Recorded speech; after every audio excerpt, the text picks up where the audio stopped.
रमज़ान के 3 अशरों की बरकतें और खसूसी दुआएं। रमज़ानुल मुबारक का बाबरकत महीना हम पर साया फगन हो चुका है। ये महीना अल्लाह की रहमत, मग़फ़िरत और जहन्नम से निजात का महीना है।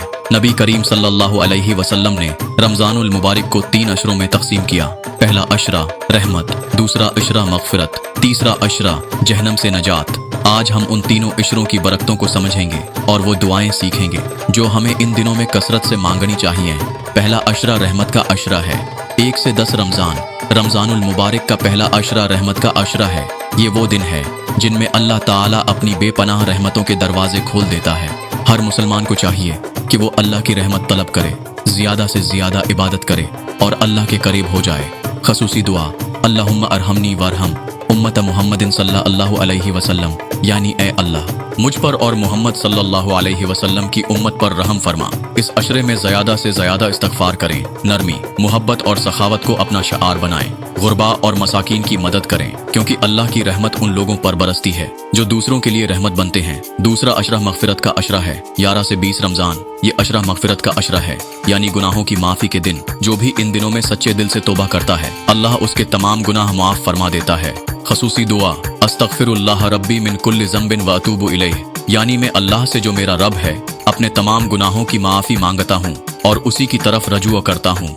ज़्यादा से ज़्यादा इस्तग़फ़ार पढ़ें, अपने तमाम गुनाहों से सच्ची तौबा करें, कुरान करीम की तिलावत और उस पर तदब्बुर करें। अगर किसी का दिल दुखाया हो तो माफ़ी मांगें और दिलों को साफ करें। तीसरा अशरा जहन्नम से निजात का अशरा है। 21 से 30 रमज़ान ये अशरा जहन्नम से निजात का अशरा है, यानी वो दिन जब अल्लाह अपने बंदों को दोज़ख की आग से आज़ाद करता है। इन दिनों में खसूसी इबादत और लैलतुल क़दर को तलाश करने की ताकीद की गई है। खसूसी दुआ, अल्लाहुम्मा इन्नका अफ़ूउन तुहिब्बुल अफ़्व फ़अफ़ु अन्नी, ए अल्लाह बेशक तू माफ़ करने वाला है, माफ़ी को पसंद करता है, बस मुझे माफ़ फरमा। एतिकाफ़ करें, अगर मुमकिन हो शब कदर की तलाश में ज़्यादा से ज़्यादा इबादत करें, कुरान की तिलावत और क़याम उल लैल तहज्जुद का एहतमाम करें, सदका व खैरात करें, क्योंकि नबी करीम सल्लल्लाहु अलैहि वसल्लम रमज़ान में सबसे ज़्यादा सखावत फरमाते थे। रमज़ानुल मुबारक अल्लाह की सबसे बड़ी नामतों में से एक है। हमें उसके एक एक लम्हे को कीमती समझना चाहिए और अपनी इबादत को मज़ीद बेहतर बनाना चाहिए। अल्लाह ताला हमें इन तीनों अशरों की बरकतों से भरपूर फ़ायदा उठाने की तौफ़ीक़ अता फरमाए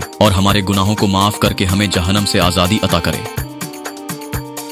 तमाम नबी बकरियां क्यों चराते थे और नबी करीम सल्लल्लाहु अलैहि वसल्लम ने घर में बकरी रखने का हुक्म क्यों दिया? बुखारी शरीफ में नबी करीम सल्लल्लाहु अलैहि वसल्लम ने इरशाद फरमाया, जिसका तर्जुमा ये है कि अल्लाह ताला ने जितने भी अनबिया कराम अलैहिस्सलाम भेजे हर एक ने बकरियां चराई हैं। सहाबा रज़ी अल्लाह अन्हु ने पूछा कि या रसूल अल्लाह आपने भी? तो नबी करीम सल्लल्लाहु अलैहि वसल्लम ने फरमाया कि हाँ, मैं भी अहले मक्का की बकरियां कुछ उजरत पर चराया करता था। उलमा ने अनबिया कराम अलैहिस्सलाम की बकरियां चराने की कुछ वजूहात बयान की हैं, यानी अल्लाह ताला ने उस मरहले से उनके अंदर कुछ औसाफ पैदा किए जो एक नबी में लाजिमन मौजूद होने चाहिए। नबी ने कौम की क़यादत करनी होती है। लोग मुख्तलिफ रास्तों पर भाग रहे होते हैं, उनको कंट्रोल करना और एक सीधे रास्ते पर चलाना बहुत मुश्किल काम है जो बिलाशुबा बगैर ट्रेनिंग के सर अंजाम नहीं दिया जा सकता। इसीलिए अल्लाह ताला ने नबूवत से कबल अपने नबियों की ये ट्रेनिंग और तरबियत बकरियां चरवा कर उनके अंदर क़यादत और लीड करने की सलाहियत पैदा की। दूसरी चीज जो हर नबी में मौजूद होनी चाहिए वो सब्र और उम्मत का गम है। चुनांचा बाज रिवायात में आता है कि एक दिन हजरत मूसा अलैहिस्सलाम हजरत शुएब अलैहिस्सलाम की बकरियां चरा रहे थे। वाज़िहा रहे कि हजरत मूसा अलैहिस्सलाम ने 10 साल अल्लाह के दूसरे पैगंबर हजरत शुएब अलैहिस्सलाम की बकरियां चराएं। एक दिन आप बकरियां चरा रहे थे कि एक बकरी भाग गई।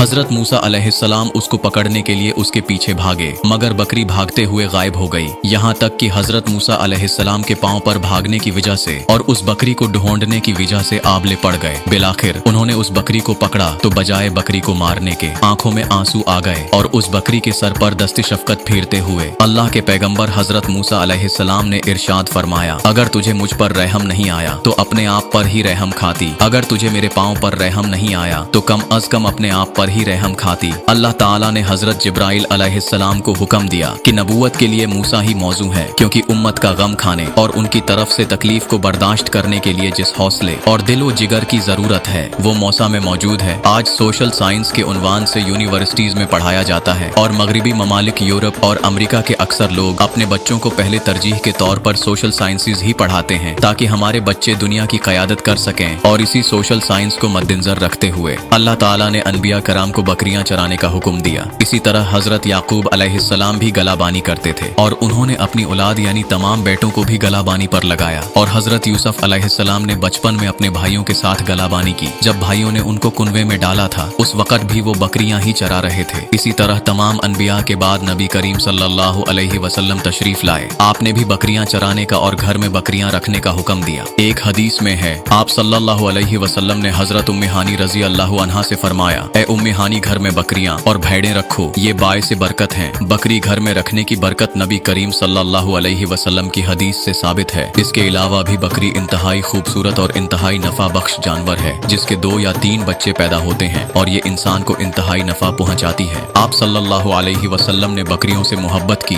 और उनसे मोहब्बत करने का हुक्म दिया। एक और रिवायत है कि नबी करीम सल्लल्लाहु अलैहि वसल्लम ने इरशाद फरमाया, घर में बकरियां पालो, उससे बरकत होती है। इब्ने माजा में है कि घर में बकरियों का होना मोहताजी के 70 दरवाजे बंद कर देता है। एक मिसल मशहूर है कि बकरी गरीब की गाय कहलाती है क्योंकि जो लोग गाय भैंस पालने की ताकत नहीं रखते तो वो घरेलू जरूरियात पूरी करने के लिए बकरियां पालते हैं। आम तौर पर बकरी के दूध में चिकनाई निस्बतन कम होती है, इसलिए ये दूध बच्चों की नशोनमा और मरीजों की बहाल सेहत के लिए इंतहाई मुफीद और बास रहमत है। चूंकि नबी सल्लल्लाहु अलैहि वसल्लम ने खुद बकरी का दूध भी इस्तेमाल किया है और गोश्त भी तनावुल फरमाया है, इसीलिए बकरी के दूध में भी शफा है और इसके गोश्त में भी लद्दत और शफा है।